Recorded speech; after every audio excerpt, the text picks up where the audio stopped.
sessions. It's a wonderful privilege for us to have the opportunity, personally for myself, for our community, to welcome back Reverend Dr. Coleman to the Jacob. Reverend Dr. Coleman joined us for Shabbat a number of years ago as part of the APAC Partnership Shabbat, and she was so beloved, she blew everyone away, she was so well received that when we were putting together the program this year, we said we have to invite, just so we have a chance to see you, to invite,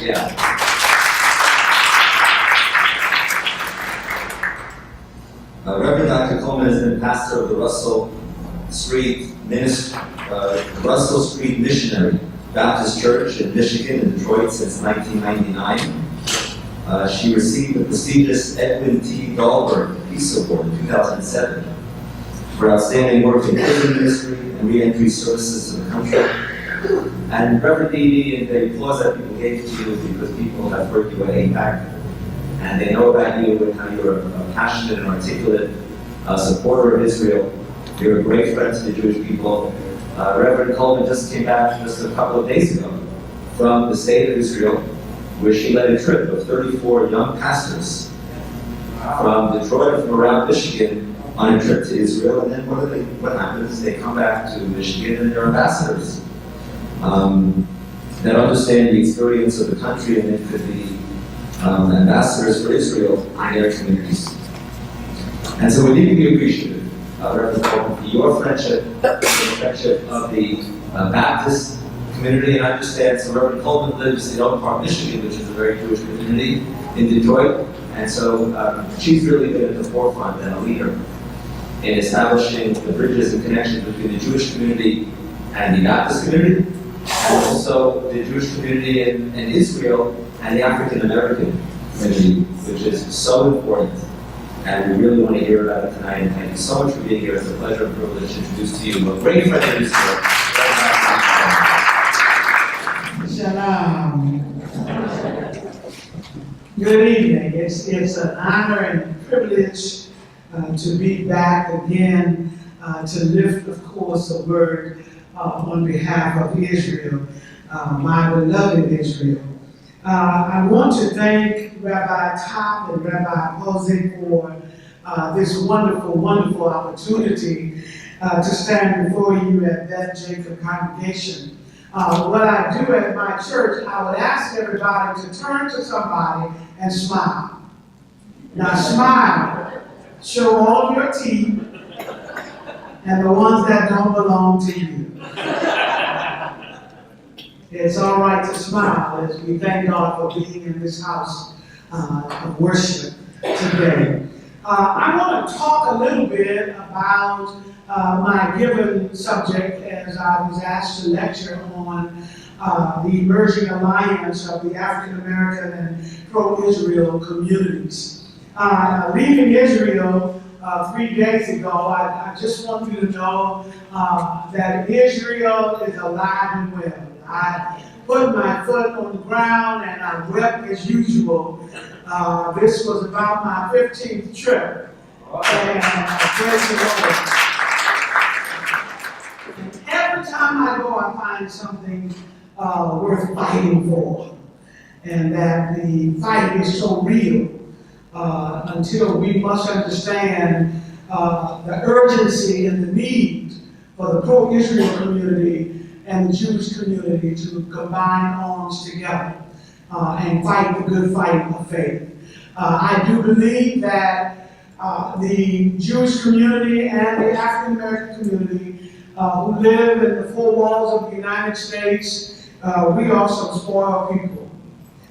We do what we want to do, and sometimes we do not do enough to make sure that Israel is secure and safe by raising our voice, by training our children, by lifting up our children, not only just the Jewish children, but the African American children, for them to understand that the alliances that we have together, we can do more together than we could ever do apart. And the voice that we need together must be lifted in such a way that it rings in Israel, that no one would have to ask us what have we done in order to save Israel from anything that might happen. And when things happen and don't go as it should, and the newspapers here in the United States don't report the news as accurately as they should. I spend a lot of time talking to the Congressional Black Caucus and to our congressional leaders, because truly they do not understand. And they need more and more education.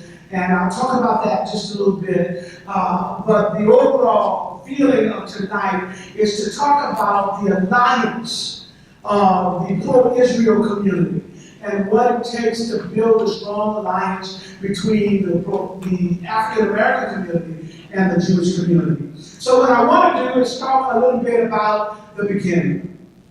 My mother, bless her soul, raised 9 children. And we would sit around the table and we would talk about the stories in the Bible.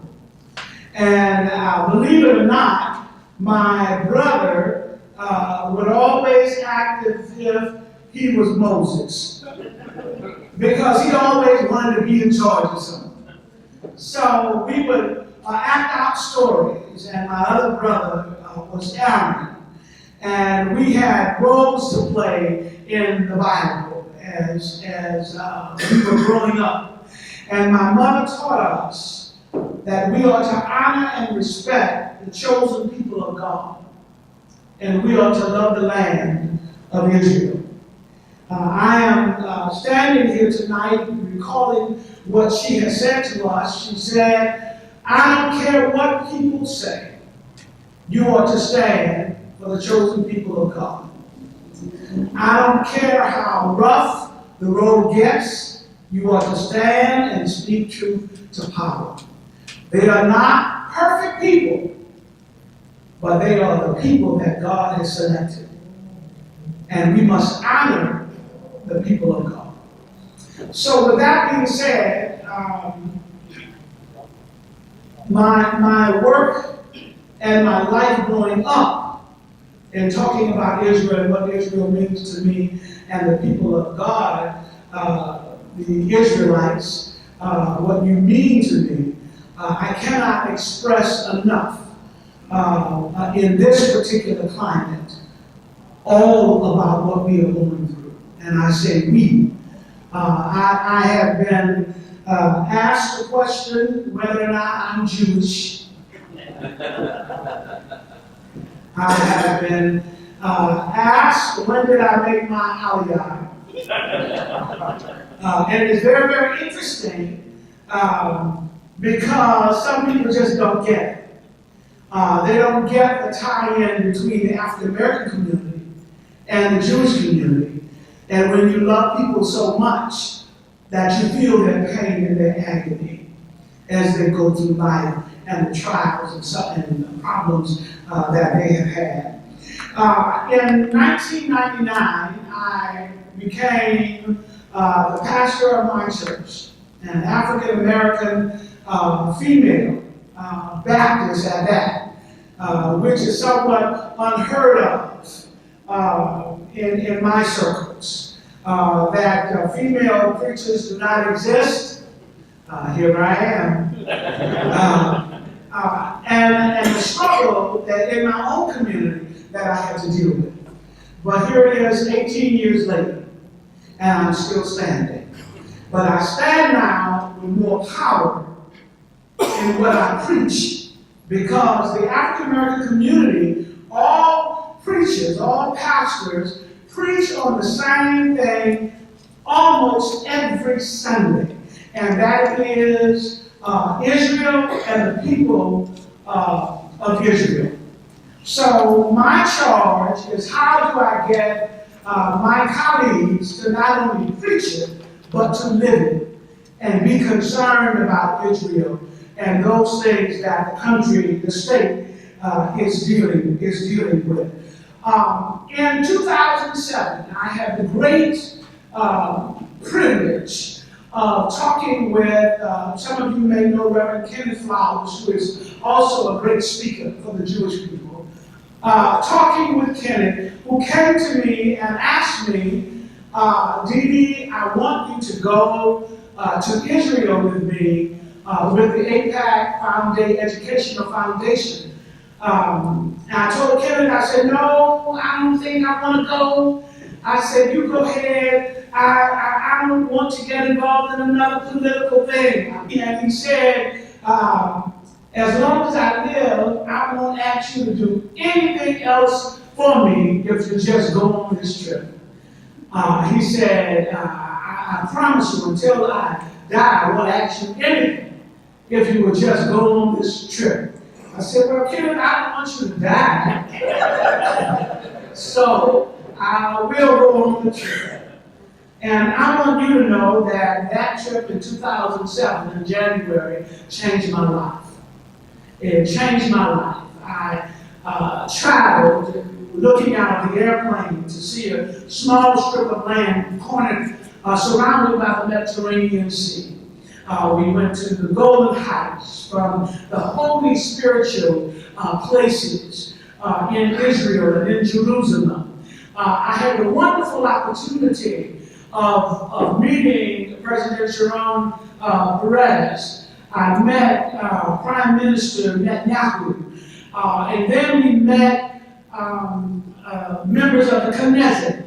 And in the Knesset, that is where I learned about the plight of Israel.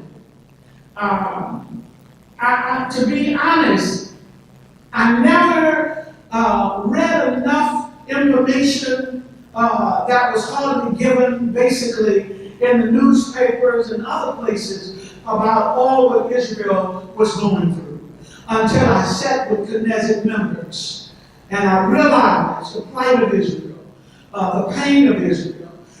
We went to the Gaza to look upon the Gaza Strip in the town of Sderot, and the struggle that I had within to understand how children who were playing had to make a decision on a siren, whether it was a siren to go and play or whether it was a siren to take cover, to go into the bomb shelter.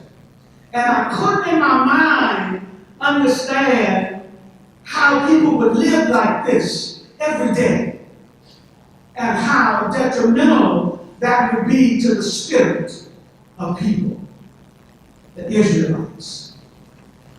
And when I understood what the fight was all about, I remember talking to one of the individuals in the army in the Knesset when we had our great meeting.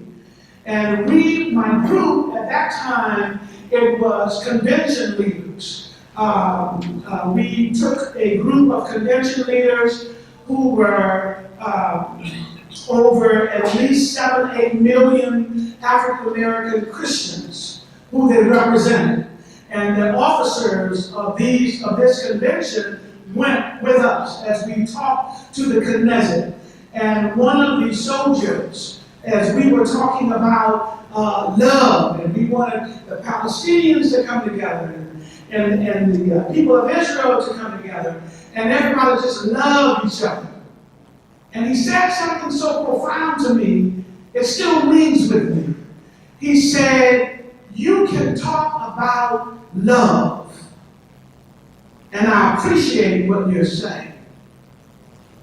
But these people are trying to annihilate us. And love has nothing to do with it.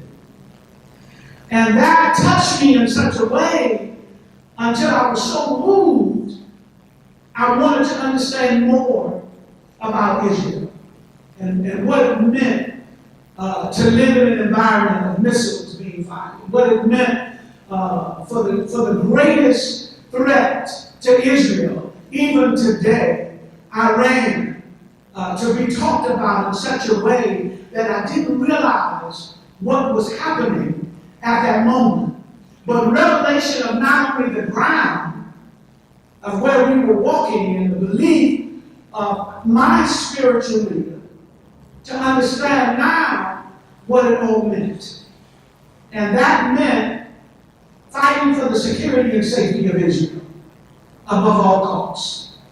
And I didn't realize it then how misguided in the sense that I was until I heard the gentleman speak.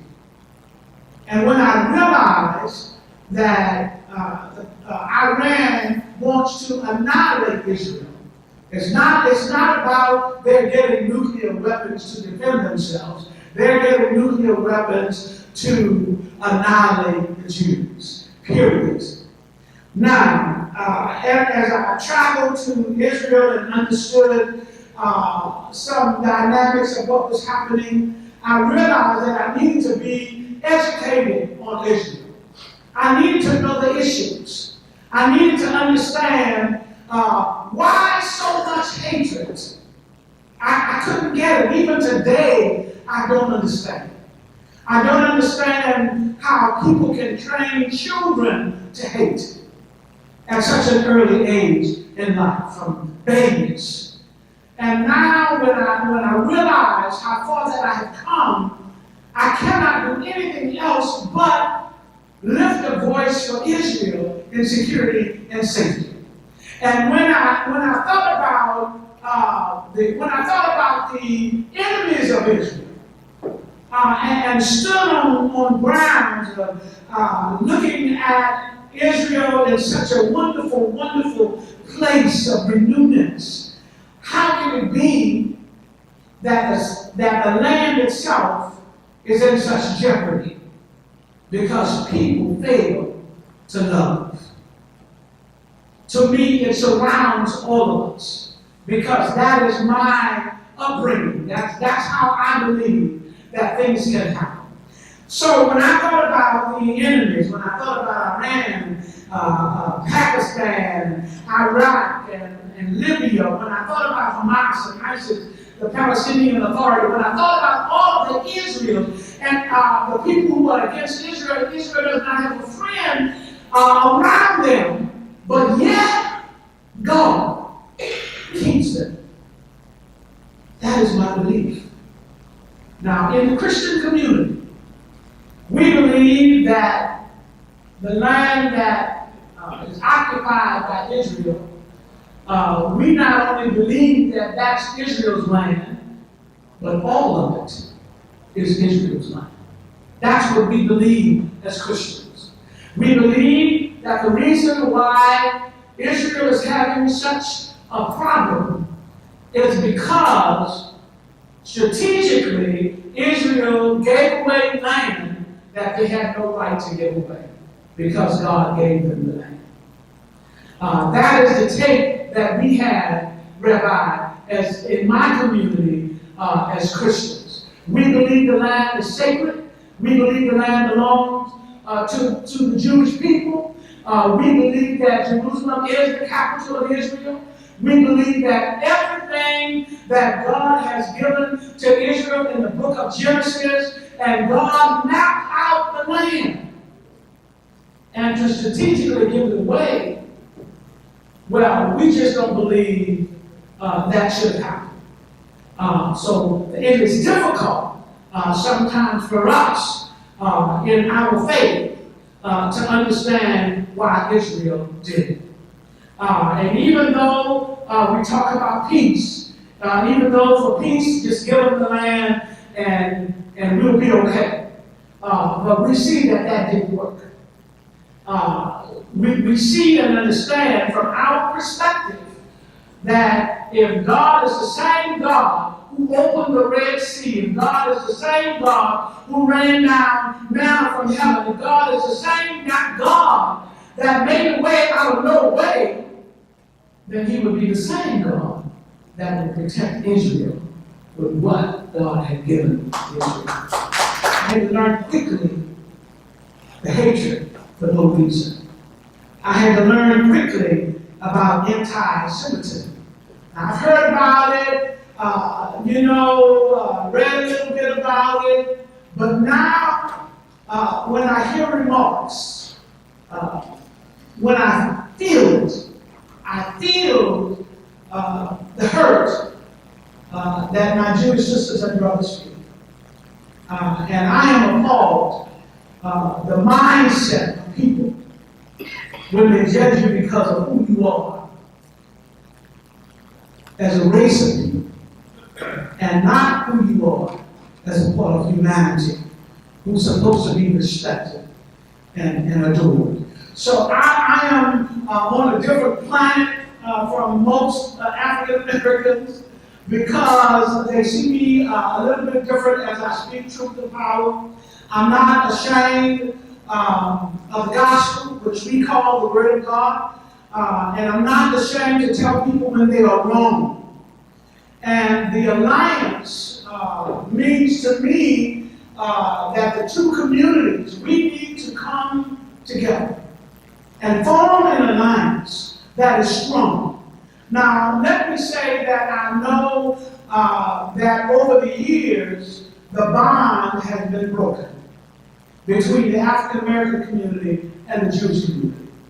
I am well aware of Rabbi Herschel, who marched with the Reverend King in the Civil Rights Movement, and how they locked arm in arm as they walked to Selma.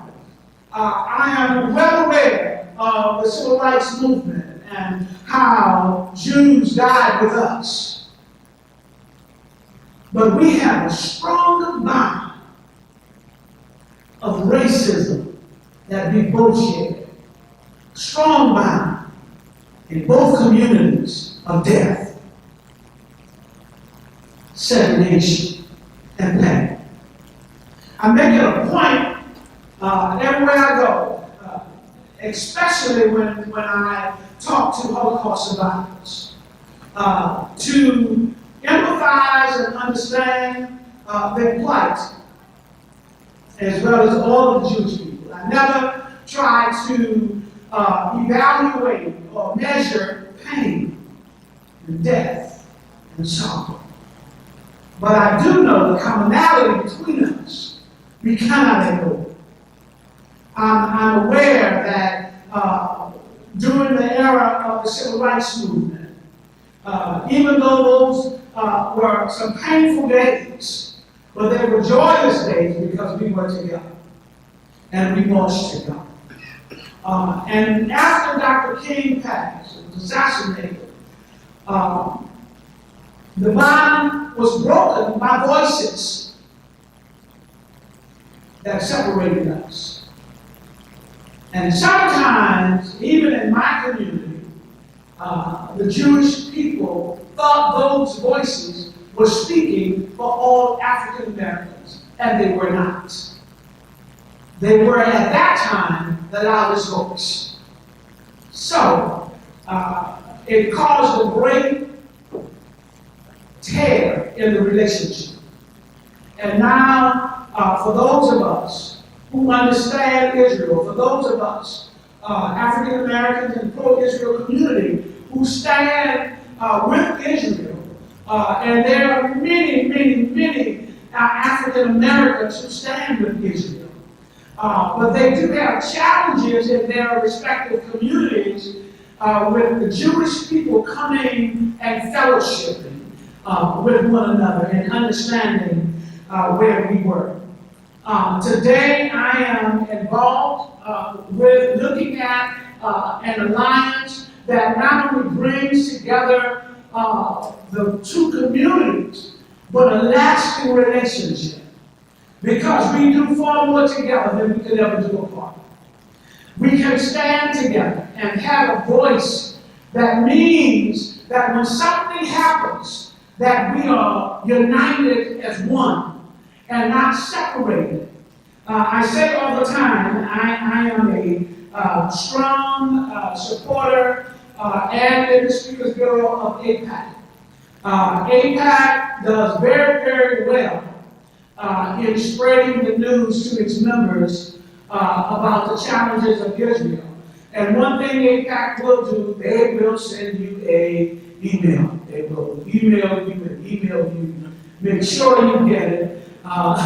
You will go on the webpage and see all the great things that they are doing. But even APAC started an outreach, African American outreach. And myself, Reverend Flowers, Reverend Plummer, two of the greatest speakers for the Jewish community. We belong to the outreach. And in our work, we pull together units. We go all across the country, pulling voices together, pulling the Jewish community together, and having them to understand what it means to build a relationship with the African American community as well. So we have a number of things that's happening not only in APAC's outreach, but making sure that the Jewish community understand we want a relationship. We want a relationship. I asked the question, how many of you have at least one black friend? I don't see everybody's hand. Hallelujah. That's so important because the relationship starts with one cup of tea or one cup of coffee, one conversation. You have an alliance. That is an alliance. When two cultures come together and they strive to build unity and a strategic goal for one purpose of saving Israel, providing a voice for Israel, you have an alliance. The challenge is to take everybody's friend in this room, bring them all together, and do something together. That's where it starts. That's where it starts. That's where the unity begins. In our community, we had a very, very tough time in having the Jewish community to come into the African American community to worship together. And I want everybody to come. APAC sent the blast out, something that they don't do. Of course, I said I wasn't speaking until they come. Yeah. But it was a wonderful, wonderful fellowship. We celebrated the MLK project about two years ago at my church. And the Adad Shalom and Russell Street came together. We had over 800 persons to come. We combined our choirs to come. We sang the anthem of Israel. When I tell you we had so much fun. Learning the anthem in Hebrew. It was absolutely fabulous. People were weeping. And we sang the African American hymn. And people came together in unity. We raised funds, Rabbi. I was told when we first started that the synagogue does not raise an offering. I said, well, okay, this is not the synagogue. This is a Baptist church. And we raise offerings. But what was wonderful, the Jewish people brought their gifts. My sisters and brothers brought their gifts. And we raised almost $7,000. And we sent it to Israel to repair bomb shelters. It was absolutely fabulous. This year, our program is January the 15th, I think, 15th or 16th. And we are doing the relationship again, and it expanded so much until it was at that last year, and we had over 1,000 people that attended. And it's getting bigger and bigger. This year, we're working with an organization called Natal. Natal is an organization that deals with PTSD for soldiers and their families, and they specialize in war and terror. And we're working with a project in Detroit that specializes in gun violence because of the high crime, #1 in the country for violence. So the two units are coming together, and Natal is bringing their resources and their minds and merging with Detroit. And that's what we call when we reciprocate.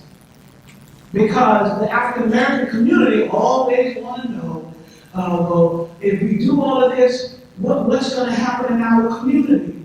Well, when we bring people together, we come up with a plan that helps all communities. And the outpouring already that gives us coming in to help Natal to get to the United States is such a wonderful thing until it's already paid for. And the program has not even begun yet. So it's a wonderful thing when you look at alliances. Now, I must admit that the opportunities that we must come together and form the kind of alliance that needs to take place, we have to remove us from ourselves and look at what must take place. It must take place in order to speak for Israel, in order to be a voice and speak truth to power, in order to say, I've done something. What I understand about the Jewish people, you guys are great when it comes to spreading news, but you spread the news amongst yourselves, and we don't get it on the outside. Unless I start fussing, and I need something. Give me something. When things happen, we need to explore how we can do a better job in communication and making sure that if something happens in our community, we can rise up to the occasion. And sometimes it always just takes a phone call to pick up that one African American person and say, I need your support. I need you to pick up the phone and say, call your congressperson and let them know what's going on in Israel and we need your help. And I guarantee you, they will do it. They will do it. But it starts with us. It starts with us. I want to talk about a little bit about some of the alliances that we've done, some of the things we've done, and why it works. One is the buddy plan. Your African American friend is your buddy. That's the buddy plan. And when things happen or things that you want to do, you call your buddy. If you don't feel anything is going on, you should have a once a month phone call to your buddy just to let them know what's going on in Israel. If you are confused about any issue, you can always go to the website and pull up a pack. There is a list of issues that you can deal with. We also have a women's group. We come together, we started off once a month in the early months, but now we come together every other month and we talk about recipes. You guys have the best food. I went to Israel, as I said, I just got back. I ate so much stuff it was just ridiculous. And we talk about recipes. We talk about what it means to be a mother. In Israel. A lot of the Jewish people who live in the United States have children and families in Israel. So we come together to bond and minister to one another and talk about some joyous things. We talk about our kids. We don't talk too much about the politics of it all. But we have an opportunity of prayer and sharing. And when we pray together, a lot comes out in the prayer. And then we pick it up from there and talk about different issues and things that we can do that make one another, make us stronger. And specifically, when mothers share their stories from their children who live in Israel and how they seek support in prayer. We don't talk about religion. We don't talk about anything that may be contrary to our faith together. We talk about one another and what it means. We talk about a little bit about everything. talk about food. We talk about the flowers in the garden, how beautiful they are. We have an Ethiopian Jew in our group, and we definitely share with her.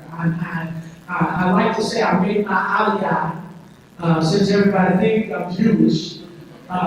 But I went to a little place called Addis Ababa. I was asked to come and witness 450 of the last Ethiopian Jews coming out of Africa, going to Jerusalem. So I made that aliyah, and it was just such a glorious, wonderful, magnificent feeling. And such beautiful, beautiful people. And I recall, Israel High, if I'm saying that correctly. Did I get that right? Oh, close enough. And I remember the tears, and they were shouting, and I was shouting, I'm Israel High. I didn't understand a word they were saying, didn't understand no Hebrew, no nothing, and I was weeping because I felt what they felt. It was close.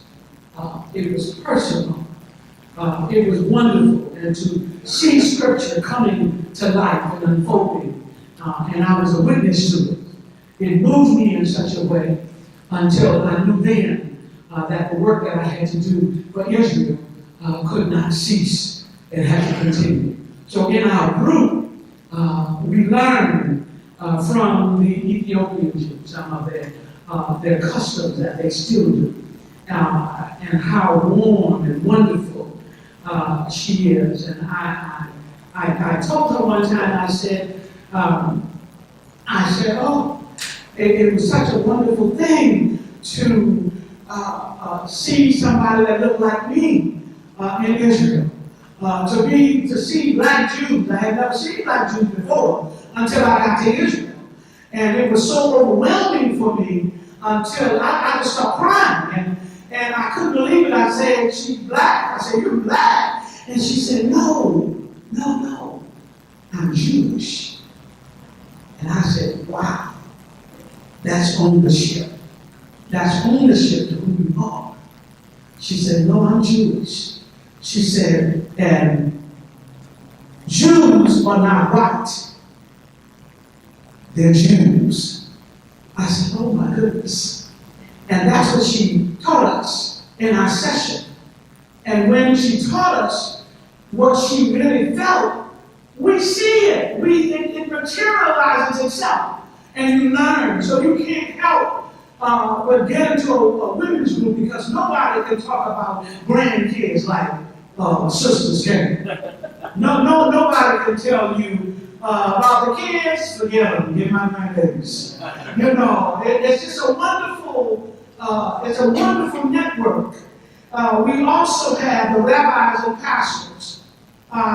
We have 20 rabbis in the city of Detroit that come together quarterly with 20 pastors. And I thought that Black Baptist pastors were the fussiest people in the world until I met some rabbis. I was just so happy that they could fuss it. And at one point, I thought something was getting ready to happen. And they were saying, no, let me explain. And it was absolutely wonderful because when they translate things in Hebrew, it's not at all what we think it is. You know, I remember one session we had, Rabbi, where in our community, if somebody slapped you, slap them back. And the rabbi said, no. If somebody steals from you, you're going to stop them. He said, no. He said, if they steal your coat, give them the shoes as well. I said, well, this is a different kind of lesson. And that is so popular where we are and what we're doing. Because when we learn, we bring it back to our congregations. And we correct what is right by study. And we don't wing it. by just thinking what it is. We now ask. We have a line that we call various rabbis, and we call them, and they explain to us the true meaning of Scripture as we understand it, so we can understand it together. So we can present it together that it makes sense to our congregation. There's a number of things that we do, especially when the rabbis begin to talk about Esther. I think that was one of the greatest debates that I have ever seen. Because Esther, as you all know, what is the Jewish holiday that we always preach about Esther? And that Esther, even though she was wonderful in saying that she was going to see the king, her sister really didn't want to go. She did not want to go and see the king because she was enjoying being queen. And so we had to dissect that and make some sense to it. It was a great debate. We have Shabbat dinners together as one of the, as an alliance where we sit together because the value of family means so much to the Jewish people until some of our African American pastors, when they come back from Israel, they pick up the habit. And they had to work on it in the beginning because our kids, it's the cell phone, it's everything. It's just everything. The computer is just everything. And we don't have moments. So now some of them have real moments, and now it's habit. The kids want to do it. And then after that, it's kind of hard in the African American community to say, oh no, from Friday to 6:30 to Saturday, we got to take one step at a time because they just don't get it. But we're working on it because it's a great honor to sit in the midst of families, Jewish families, and learn about what Shabbat really means and why it is done. We had, as I said, the Jewish Federation of Metropolitan Detroit.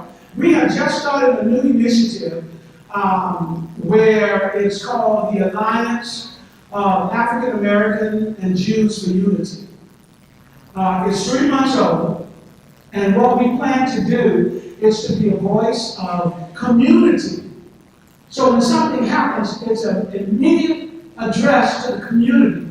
Because sometimes when you're in different organizations, you have to wait a few days. By the time a few days, I find that happens, the opposite side has taken the story and ran with it, and it's too late to correct it because too much of what they say is in our community. So this would allow us to stand up with an alliance of writers, and the Jewish Federation now is on board, and we have come together and formed our board and formed rabbis and pastors together and the voices in our community that makes a difference in order that we might understand so well what is needed. And that is the other thing. In our community, the reason why the alliances are so important is because it gives us an opportunity to speak to one another as well. So we can share our pain about what's going on in Israel and what's going on in the Jewish community. I have to tell you what's going on in the world today and why we need to come together. We need to come together for various reasons. And we can have a stronger voice if we put the alliance together and do those things that we need to do. In closing, I just want to share with you that in my community, right around the corner from my church is a Muslim community, and about 10 minutes away is the largest Muslim community in Dearborn, Michigan, that we deal with all of the time. When something happens in Israel, I don't care what it is. Israel can sneeze. I had something to do with it. I'm pulled in it some kind of way. When things happen, because my voice is so different, I have to stay true to myself and true to the voice of my mother when she said you have to stand.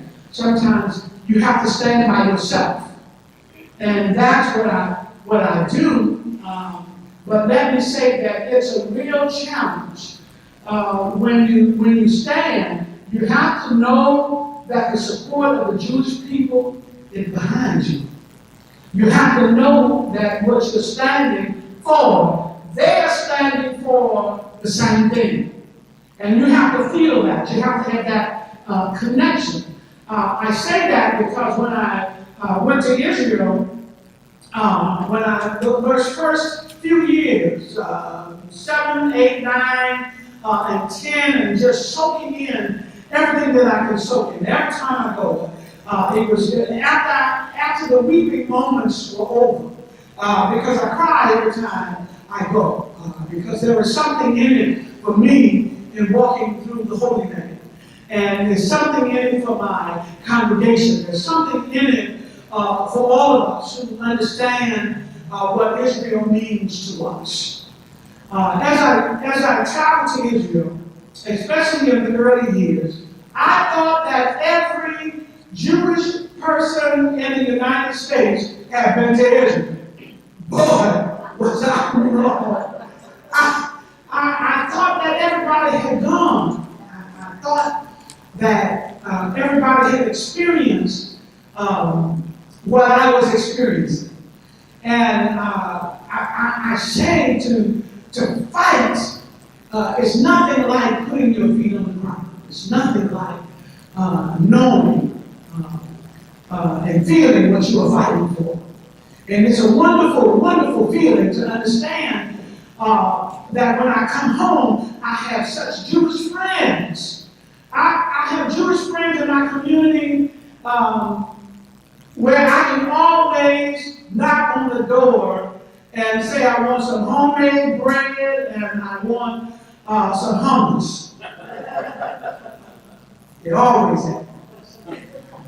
And fresh bread that's smelling through the house. It's a wonderful thing to have that kind of relationship. David Victor, the former president of APAC, lives not too far from me. And David is one that we are involved with. We have a number of friends that picks up the charge or calls me, asks me how I'm doing. That's an alliance. You want to have the kind of relationship in a community where you can call the community and they will respond. We cannot sit and do pity parties when something happens. We've got to respond in such a way, picking up the telephone, picking up and calling a friend, and knowing that the next time you have an event, that your friend will be sitting next to you, that you work and strive for. Now, let me say that the work has not been all easy. The work has not been all easy. My peers thought I was crazy when I said I wanted to bring the Jewish community and the African American community together. And I want to educate. I want to educate about Israel. They thought I was losing my mind. Why, D.D.? Why would you do that? You have your church. Why? Because Israel needs us. They need us. They need us. And I could hear my mother speaking, there will come a time. And this is that time. This is that time. We have got to build an alliance. It is no maybe, we've got to do. You've got to find friends that will support the cause of Israel. Bishop Omer lives here in LA. A great friend. Rabbi let him know, and I will let him know when I talk to him, that he needs to call you for a fellowship. Absolutely. Now, you know, we clap and do all that.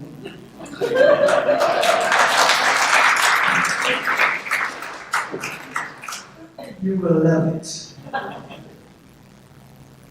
I went to a synagogue, and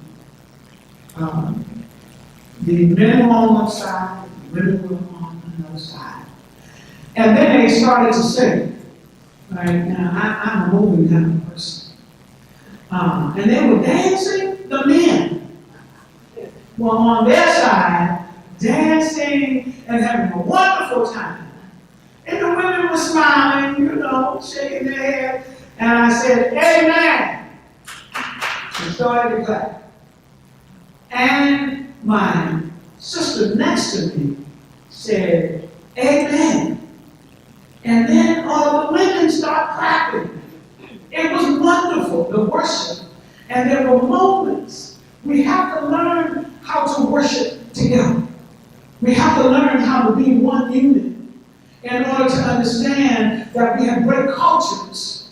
And we can learn from each other and what we do and how we can make it work together. That's an alliance. I love worship. I love all forms of worship. And I love the Word of God. I love it.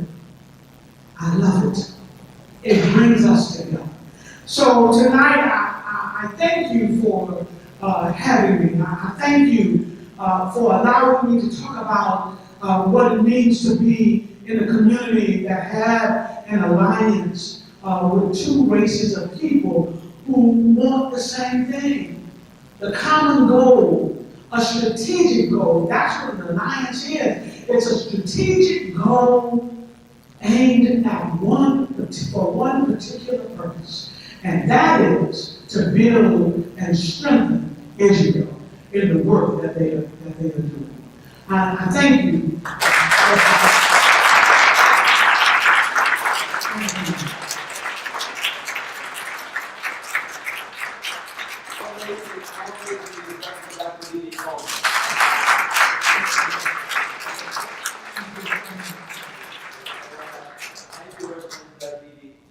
For having the courage to speak truth to power, for all the amazing work that you're doing on building this.